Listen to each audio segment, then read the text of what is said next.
Hello friends, in this video I will show how to copy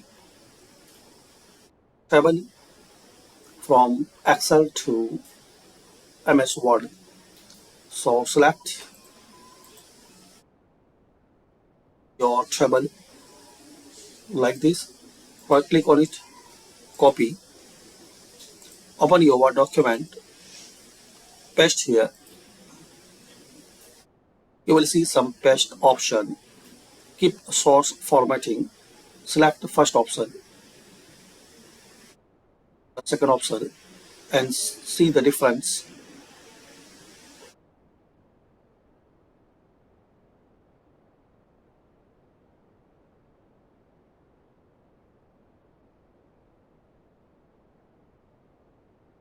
So this is the way guys you can copy and paste your table in Microsoft Word from Excel.